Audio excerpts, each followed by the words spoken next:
جی بسم اللہ الرحمن الرحیم۔ انا اعطیناک الکوثر فصلی لربک وانحر ان شانئک ھو الابتر۔ معزز وزراء کرام اور پریس کے نمائندگان، میں آپ کا شکر گزار ہوں کہ رات گئے آپ کو زحمت دی، آپ تشریف لائے۔ جیسا کہ آپ سب کو معلوم ہے کہ آزاد کشمیر میں عوامی ایکشن کمیٹیز نے اپنے مطالبات کے لیے لانگ مارچ کا اعلان کر رکھا ہے۔ چونکہ آزاد کشمیر میں ایک سہ فریقی آزادی حکومت قائم ہے اور اس حکومت کی اولین دن سے یہ خواہش اور کاوش رہی ہے کہ شہریوں کے حقوق کو جس مؤثر حد تک یقینی بنایا جا سکے اسے بنایا جائے۔ اب اس کے لیے عوامی ایکشن کمیٹیز سے ایک مذاکراتی عمل شروع کیا گیا۔ شکریہ جی۔ اس مسلسل مذاکراتی عمل سے ایک نتیجہ خیز گفتگو کے نتیجے میں ایک ایگریمنٹ ہوا جس پر عمل درآمد کے لیے حکومت پوری طرح پابند بھی ہے اور حکومت کا اس میں مکمل عزم ہے کہ اس کی پاسداری کی جائے۔ آج اور کل اس احتجاج کے نتیجے میں انفارچونیٹلی ہمارا ایک بہادر صاحب انسپیکٹر جامِ شہادت نوش کر گیا۔ تقریباً 50 کے قریب ہمارے جوان زخمی ہوئے، لیکن جو کمال طورہ امتیاز ہے آزاد کشمیر پولیس کا اور حکومت آزاد کشمیر کا کہ چونکہ جو احتجاج کرنے والے تھے ان میں ماں سوائے چند شرپسند عناصر کے باقی آزاد کشمیر کے شہری تھے، تو یہ حکومت نے یقینی بنایا کہ کسی صورت بھی ایسی فورس کا استعمال نہ کیا جائے ماں سوائے ٹیئر گیس کے اور معمولی سے لاٹھی چارج کے جس سے کوئی انسانی زندگی خطرے میں پڑ سکے۔ اور میں بڑی خوشی سے آپ کو یہ بتا رہا ہوں کہ الحمدللہ نہ ہی تو کسی جانی نقصان کی اطلاع حکومتی کسی عمل کے نتیجے میں سامنے آئی، نہ ہی آزاد کشمیر پولیس کے ریسٹرینٹ کی وجہ سے ایسا کوئی واقعہ رونما ہوا۔ آپ نے فوٹیجز دیکھی ہوں گی کہ جلاؤ گھراؤ اگر ایک دو جگہوں پہ کیا گیا، اے سی کی ڈی ایس پی کی گاڑی جلائی گئی، تو اس کے باوجود چونکہ ریاست کے شہری بھی ریاست کی ذمہ داری میں اولین حیثیت رکھتے ہیں، پولیٹیکل گورنمنٹس نیگوشیشنز کے ذریعے بات چیت کے ذریعے معاملات کو حل کرتی ہیں، تو موجودہ حکومت نے بھی یہ یقینی بنایا کہ کسی طور پہ ایسا یوز آف فورس نہ کیا جائے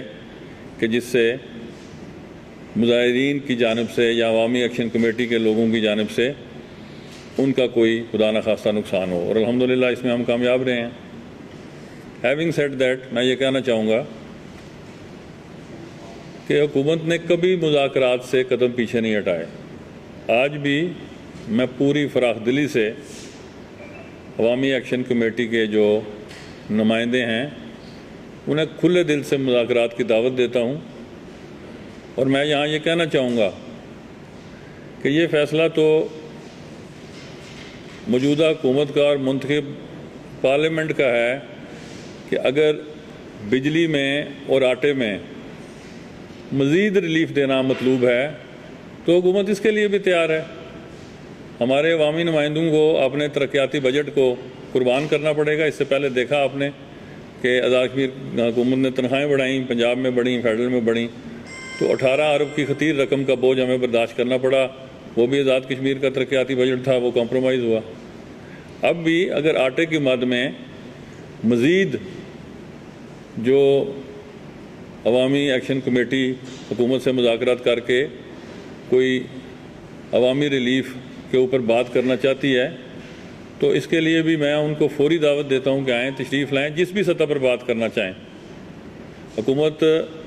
ان کے جو 2 مطالبے ہیں آٹے اور بجلی کے حوالے سے جو حکومت آزاد کشمیر کے مینڈیٹ میں ہیں، اس کے لیے حکومت آزاد کشمیر پوری طرح ان کو ایک دفعہ پھر دعوت دیتی ہے، اور جو مطالبات حکومت پاکستان سے ریلیٹڈ ہیں، ministry of water and power سے ریلیٹڈ ہیں، ان کے اوپر بھی مؤثر ترین حکومت نمائندگی کی یقین دہانی دلاتی ہے کہ اس پہ پچھلے 45 دن میں جو فیڈرل گورنمنٹ کے ساتھ منسٹریل سطح پر مذاکرات ہوئے تو تقریباً 90% معاملات جو ہیں وہ یکسو ہو چکے ہیں۔ ابھی ان کی فائنلائزیشن کا مرحلہ تھا تو یہ کال آ گئی، لیکن میں سمجھتا ہوں کہ آزاد کشمیر کی ضلع انتظامیہ نے، آزاد کشمیر کی پولیس نے انتہائی ضبط و تحمل کا مظاہرہ کیا، جس کی وجہ سے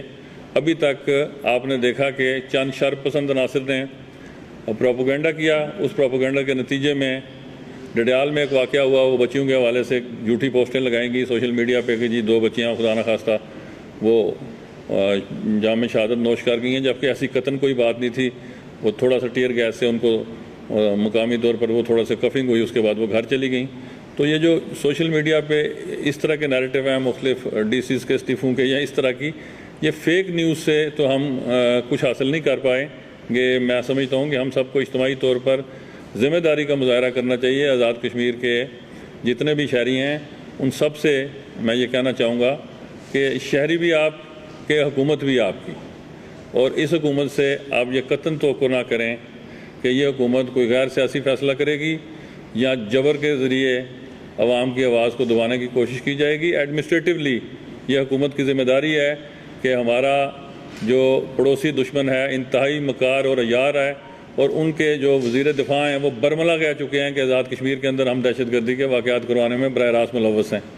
تو حکومت نے اس بات کو یقینی بنانا ہوتا ہے کہ جب بھی پبلک موومنٹ ہو تو اس کی سیکیورٹی کو انشور کیا جائے۔ تو اس کے لیے ہم اپنے فرائض سے غفلت ہم نے نہیں برتی، آئندہ بھی نہیں برتیں گے، لیکن جہاں تک عوامی گفتگو ہے، عوامی مطالبات ہیں، انہیں باہمی گفت و شنید کے ذریعے حل کیا جا سکتا ہے۔ اور میں فراخ دلی سے یہ دعوت دیتا ہوں جو عوامی ایکشن کمیٹی کے جو جتنی بھی وہ 32 رکنی یا 33 رکنی کمیٹی ہے کہ وہ حکومت سے جس بھی لیول پر بات کرنا چاہے، حکومت بجلی کی حد تک اور آٹے کی حد تک جو جائز مناسب ریلیف ہے جو وہ چاہ رہے ہیں، اس ایگریمنٹ سے ہٹ کے بھی اگر وہ کوئی بات کرنا چاہ رہے ہیں تو حکومت کے بس میں جو ہے حکومت اپنی پارلیمانی پارٹی سے مشاورت کر لے گی۔ اگر ہمیں اپنے ترقیاتی بجٹ سے بھی کٹ لگانا پڑا تو ہم وہ کٹ لگا کے ان کو آٹے کی بعد میں مزید سبسڈی بھی دینے کے لیے تیار ہیں، لیکن اس کے لیے ہمیں باہم گفت و شنید کرنے کی ضرورت ہے۔ اور آخر میں یہ بات کہنا چاہوں گا کہ نہ ہمارے عزم میں کوئی کمی ہے، نہ ہمارے حوصلے میں کوئی کمی ہے، ہم پوری فراخ دلی سے معاملات کو باہمی اعتماد سازی کے ذریعے، گفت و شنید کے ذریعے حل کرنا چاہ رہے ہیں۔ بہت شکریہ۔